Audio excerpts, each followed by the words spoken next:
புதுடெல்லியிலிருந்து உங்களோட கூட இந்தியா கேட்ல இருந்து நான் பேசிக் கொண்டிருக்கிறேன்.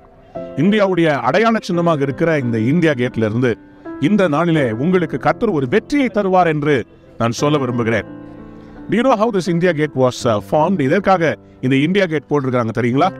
இது 1914 வருஷத்திலிருந்து 1921 வருடம் முடிய உலக மகா யுத்தம் 1914 to 1921 வேர்ல்ட் வார் 1ல யாரெல்லாம் இறந்தார்களோ அவர்களுக்காக ஒரு விசேஷமான ஒரு நினைவு சின்னம் தான் இந்த இந்தியா கேட்.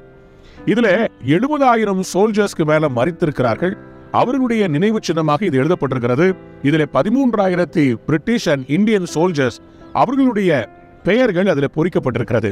இதை இந்தியாவிலே விசேஷமாக அவர்கள் செய்யும் போது பிரான்ஸ் தேசத்தில் இருக்கிற அந்த சார்ல்ஸ் டி கால் என்று சொல்லப்படுகிற அந்த ஆர்கிடெக்சரின் படி ஆர்க் டி ட்ரையம்ஃப் என்று சொல்கிறார்கள். அதாவது வெற்றியின் சின்னம், arc D triumph.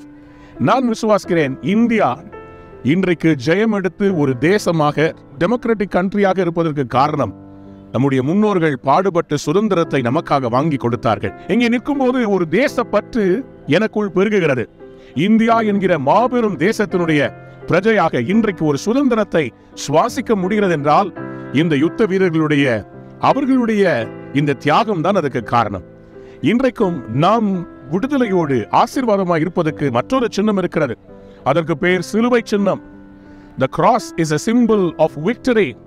Cross again reminds us of something that took place where somebody laid down his life. நமக்காக தன்னுடைய ஜீவனை கொடுத்த ஒருவருடைய தியாகம் தான் சிலுவை என்கிற சின்னம்.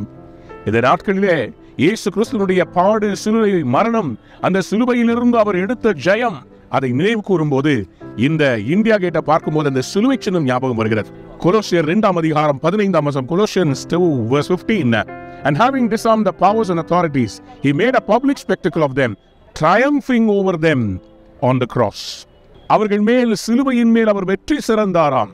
எதற்கு மேல்? பாவத்தின் மேல், சாபத்தின் மேல். நமக்கு எதிரடையாக இருந்த கையெழுத்தை, பிசாசு நமக்கு விரோதமாய் எடுத்திருந்த கையெழுத்தை குலைத்து போட்டு ஒரு வெற்றி சின்னமாக மாற்றினார். இந்தியா கேட்ல இருந்து இன்றைக்கு உங்களுக்கும் ஆண்டவர் ஒரு வெற்றியின் சின்னமாக உங்க வாழ்க்கையை மாற்றிக் கொடுப்பார் என்று மனதார உங்களை ஆசீர்வதிக்கிறேன். இன்றைக்கு அந்த சிலுவையை நோக்கி பார்க்கிற உங்களுடைய முகம் வெட்கப்பட்டு போவதில்லை. இந்தியாவின் சின்னமாக, வெற்றியின் அடையாளமாக இந்த இந்தியா கேட் பல லட்சம் பேரை ஒவ்வொரு நாளும் ஒவ்வொரு மாதமும் அது ஈர்க்கிறது. அதே போல சிலுவை சின்னம் ஒவ்வொரு நாளும் லட்சோப லட்சங்களை அதனுடைய நிழலுக்கு கீழ் இருக்கிறது, ஆசீர்வாதத்தை தருகிறது. உங்களுக்கும் இந்த சிலுவை சின்னம் இன்றைக்கு வெற்றி சின்னம். God bless you from India Gate, New Delhi. God bless you.